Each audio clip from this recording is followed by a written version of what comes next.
तो स्वागत है फ्रेंड्स आप लोग का एक और नए वीडियो में। उम्मीद करते हैं आप सारे लोग काफ़ी अच्छे होंगे।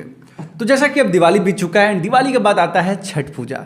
तो भाई छठ पूजा के बारे में हम लोग ज़्यादा नहीं जानते बिकॉज हम लोग के यहाँ छठ नहीं होता है बेसिकली। एंड हम लोग यूपी से हैं और अपने यूपी में बिहार के पीछे थोड़ा सा कम प्रचलन है, हालांकि यहाँ भी काफ़ी तेज़ी से होता है, होने लगा है। लेकिन हम लोग इसके बारे में नहीं जानते। तो हम लोग को इंटरनेट पे एक वीडियो मिली, यूट्यूब पे एक वीडियो मिली जिसमें मनोज मुंतशिर सर ने बहुत अच्छे से डिस्क्राइब किया है छठ पूजा के बारे में। तो चलो चलते हैं उस वीडियो को देखते हैं एंड बताते हैं आप लोग को, या आप लोग भी शायद देखो कि उसमें क्या चीज़ें होती है। तो चलो फिर वीडियो को फटाफट से शुरू कर लेते हैं।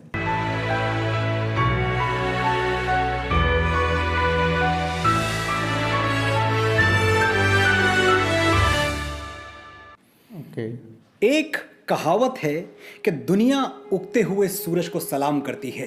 We salute the rising sun. अंग्रेज भी कहा करते थे कि ब्रिटिश राज्य में सूरज कभी अस्त नहीं होता। एक कव्वाली भी सुनी है, चढ़ता सूरज धीरे धीरे ढलता है, ढल जाएगा। ऐसा लगता है जैसे सूरज का ढलना कमजोरी का प्रतीक है, कोई गलत बात है, खराब बात है, अशुभ है।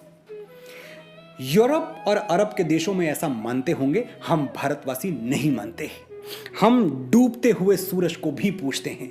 हमारे लिए पश्चिम में अस्त होता सूर्य उतना ही श्रद्धेय है जितना पूर्व में उदय होता हुआ सूर्य, क्योंकि सूर्य देवता है और दिशा बदलने से देवता के लिए हमारा भाव नहीं बदल जाता।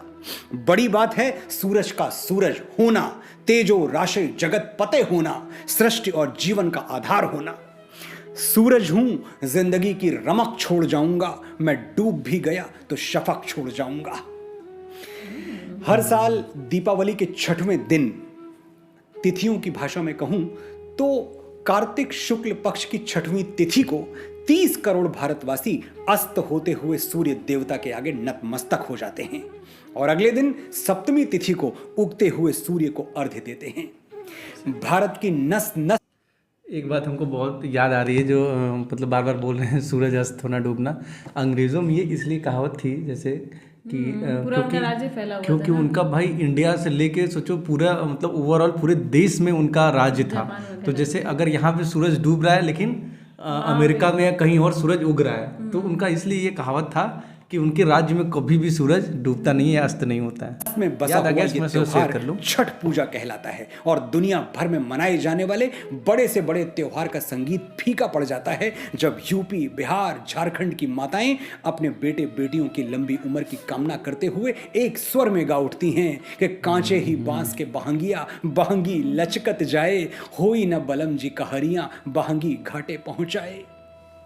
मैं समझता हूं इतना करुण, इतना संवेदनशील, इतना मन को छू लेने वाला, इतना माटी से जुड़ा हुआ और इतना भावना से भरा हुआ गीत शायद ही कोई दूसरा हो।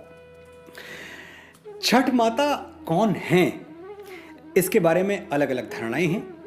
पुराणों में नवरात्रि में पूजी जाने वाली मां कात्यायनी को ही छठ माता कहा जाता है। सनातन धर्म में उन्हें भगवान ब्रह्मा की मानस पुत्री माना गया है।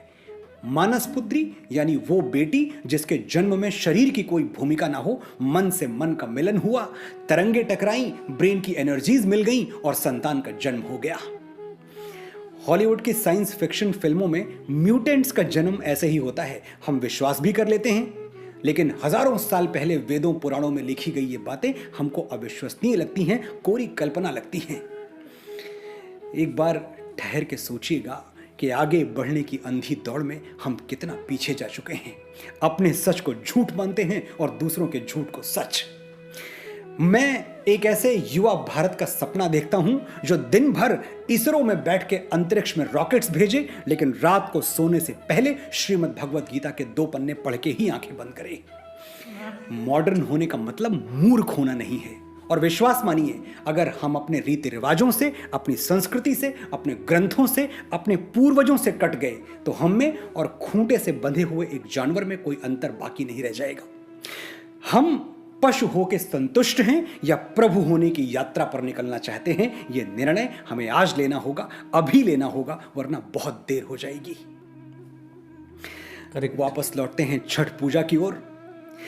यह पूजा पहली बार कब शुरू हुई थी ठीक नहीं कहा जा सकता, लेकिन ऐसे उल्लेख मिलते हैं कि महाभारत काल में द्रौपदी छठ माता की पूजा किया करती थी। बिहार का एक जिला है भागलपुर। महाभारत काल में इसे अंग देश के नाम से जाना जाता था और इसके राजा थे सूर्यपुत्र कर्ण, अंगराज कर्ण। कर्ण भी छठ पूजा किया करते थे, ऐसा पढ़ने में आया है। अब कर्ण तो थे ही सूर्य के पुत्र, तो सूर्य उपासना और पिता की उपासना कर्ण के लिए दोनों का एक ही अर्थ था। कहते हैं यहाँ बारिश में बारिश होती। कहते हैं उस दिन कुरुक्षेत्र में जब अर्जुन के तीरों से बिंधकर कर्ण वीर गति को प्राप्त हुए तो आकाश पर चमकता हुआ सूर्य रो पड़ा। अपने पुत्र की मृत्यु सूर्यदेव सहन नहीं कर पाए। फिरे आकाश से सूर्यान सारे, नतानन देवता नभ से सिधारे, छिपे आदित्य होकर आर्द्र घन में, उदासी छा गई सारे भुवन में। ये था कर्ण और सूर्य का संबंध, लेकिन हम भी सूर्य को पिता ही मानते हैं और इस नाते हमारे अंदर भी एक कर्ण सांस ले रहा है। मैं और आप भी कर्ण की ही छाया हैं। छठ पूजा पे जब हम सूर्य को अपना प्रणाम निवेदित करते हैं तो ये आदर सिर्फ एक भक्त भगवान को नहीं दे रहा, एक पुत्र अपने पिता को भी दे रहा है। इसलिए छठ पूजा सिर्फ एक उत्सव नहीं है, हजारों वर्ष पुराने एक संबंध की मौन घोषणा भी है। ये दुनिया जान ले कि हर भारतवासी सूर्य के संतान है। हम सूरज की तरह तपना भी जानते हैं और सूरज की तरह चमकना भी जानते हैं। दुनिया की ऐसी कोई ताकत नहीं जो सूरज को फूंक मार के बुझा सके। जब कहीं कुछ नहीं था तब भी हम थे और जब कहीं कुछ नहीं होगा तब भी हम होंगे। मैं मुंबई में रहता हूं और मेरे जैसे लाखों उत्तर भारतीय यहां रहते हैं। हर साल जैसे जैसे छठ पूजा नजदीक आती जाती है मैं देखता हूं कि मुंबई में उत्तर भारतीय कम हो रहे हैं, मुंबई उत्तर भारतीयों से खाली हो रही है।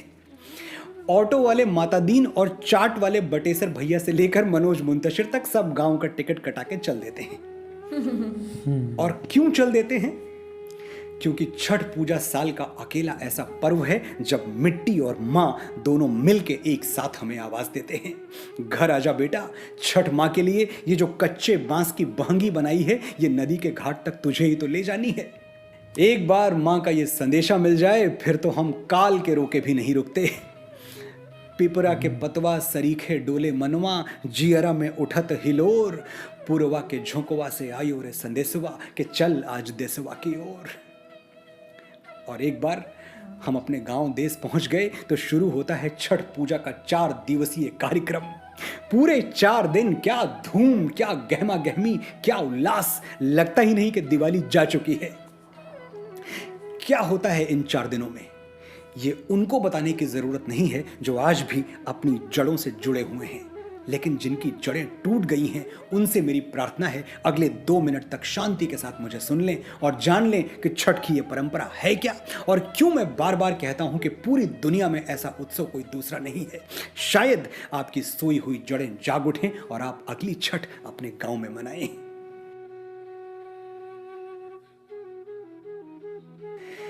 छठ का पहला दिन इसे कहते हैं नहाए खाए। पूरे घर की अच्छे ढंग से सफाई की जाती है, घर के सभी लोगों को सात्विक भोजन परोसा जाता है, सारा ध्यान सिर्फ पवित्रता पर होता है।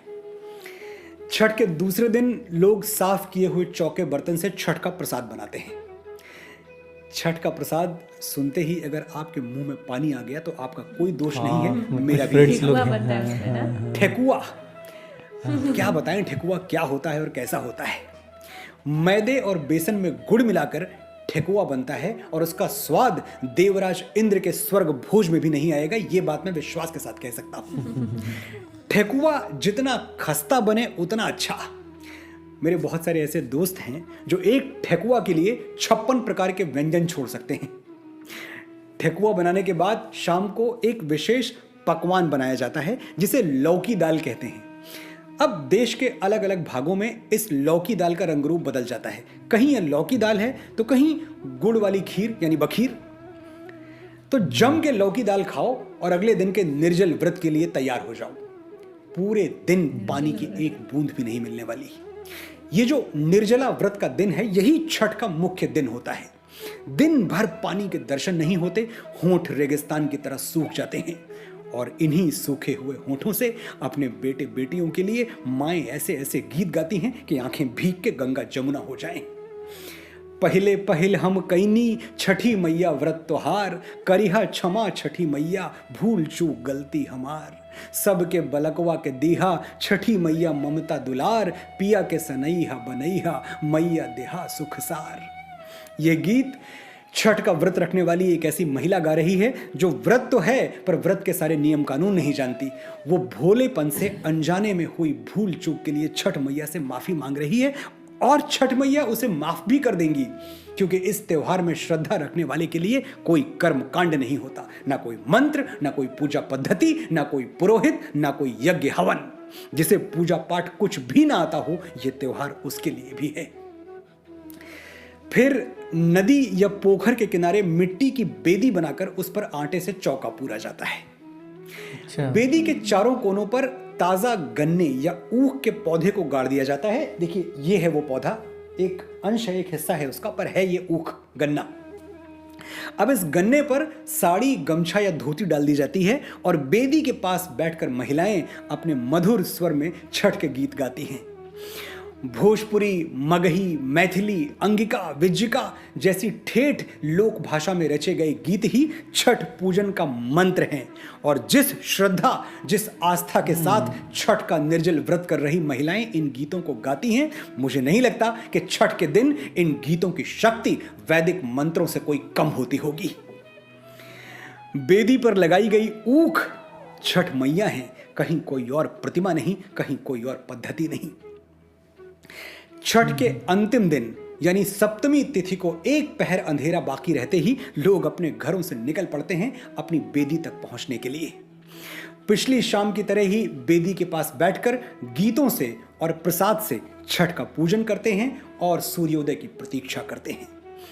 छठ के घाट पर न कोई अपना होता है, न कोई पराया, न कोई जात, न कोई पात, न छुआछूत, न ऊंच नीच। सभी लोग हर बेदी पर जाकर प्रसाद मांगते हैं, अपनी बेदी के साथ दूसरों की बेदी पर भी सर झुकाकर आशीर्वाद लेते हैं। छठ के घाट पर सामाजिक विभाजन की वर्जनाएं टूट जाती हैं। सबकी एक ही पहचान होती है, सब छठ मां के बेटे बेटियां हैं।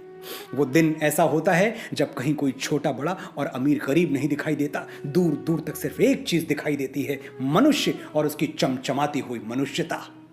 जितने निष्पाप, भावुक, प्रेम से भरे हुए, समरस हम छठ के अंतिम दिन होते हैं, अगर वैसे ही साल के 365 दिन रह पाएं तो भारत को विश्व गुरु बनने से और वसुधैव कुटुंबकम का हमारा स्वप्न साकार होने से कोई रोक नहीं सकता। छठ माता आप पर कृपा करें, आप सुखी हों, समृद्ध हों, और इस बार छठ पर अगर गांव नहीं गए तो अगली बार जरूर जाएं, क्योंकि मां और माटी की पुकार अनसुनी नहीं की जाती। नमस्कार। क्या बात है यार, इतना अच्छा सर का वीडियो था कि भाई सुन के ये लग रहा है यार कि अपने घर क्यों नहीं होता है। मतलब अपने यहाँ क्या है कि शुरू से ही नहीं हुआ, कभी नहीं हुआ, मतलब दादी के टाइम से बहुत पहले से ही नहीं होता है। लेकिन ये कि जब ऐसे सुन रहे थे तो हमको याद आ गया कि जब हम कॉलेज में पढ़ा करते थे तो कुछ हमारी फ्रेंडों के यहाँ होता था, जो कुछ बिहार के साइड की होती थी या बलियाँ इधर उधर की, तो हम लोग को वेट रहता था कि कब सब अपने घर से आएंगे, कुछ प्रसाद लेकर आएंगे। खासकर वो जो ठेकुआ था तो हम लोग काफ़ी वेट करते थे उसका, तो काफ़ी अच्छा लगा। हम लोगों ने भी भाई, ऐसा तो है नहीं, कॉलेज में जो फ्रेंड्स होते हैं उनके साथ बहुत प्रसाद वगैरह शेयर किया गया, काफ़ी सारा खाया गया। लेकिन यही लग रहा है कि यार इतना अच्छा फेस्टिवल हम लोग छोड़ देते हैं। हम लोग को ऐसा लगता है दिवाली खत्म, त्यौहार खत्म, एंड हो गया सारी चीज़ें। लेकिन अभी ऐसा हो गया भाई, इतना अच्छा लगा कि भाई हम लोग भी अपनी फैमिली में बोलेंगे कि यार त्यौहार को स्टार्ट किया जाए, है कि नहीं। लेकिन काफ़ी टफ होता है, निर्जला व्रत करना होता है, टफ होता है, लेकिन फिर भी बहुत अच्छा लगा उनकी वीडियो देख के लगा कि भाई एकदम एक दिमाग में इमेज बन गया कि ऐसे ऐसे होता होगा, इतना मजा आता होगा करने में। तो अगर आप लोग बिहार से देख रहे हैं अगर हम लोग की वीडियो, तो भाई छठ के बारे में और भी क्या इंटरेस्टिंग चीज़ें आप लोग हम लोग को कमेंट करके जरूर से बताएं। हाँ, प्रसाद भी लेकर हमारे लिए है। फिलहाल अगर बात करें तो भाई मैं भी अपने घर में बात करूंगा यार कि भैया छठ की पूजा किया जाए, काफ़ी इंटरेस्टिंग है, अच्छा भी है। एंड जितना बताया था मनोज सर ने कि उसमें किस दिन कितना ज़्यादा स्ट्रगल करना पड़ता है, कैसे अमीर गरीब सारी जनजा, मतलब अच्छी चीज़ है ना यार, कि जहाँ पे सारी एकता हो, हर चीज़ समानता हो, तो ऐसी जगह जाने से एक पॉजिटिव एनर्जी आती है तो काफ़ी अच्छा लगा भाई लोग ये वीडियो। एंड आप लोग को वीडियो के बारे में जो भी चीज़ें अच्छी लगी या जो भी चीज़ आप लोग हम लोग को बताना चाहते हैं आप लोग कमेंट जरूर करें। तो चलो हम लोग मिलते हैं इसी तरीके से फिर किसी नए वीडियो में, तब तक के लिए जय हिंद जय भारत।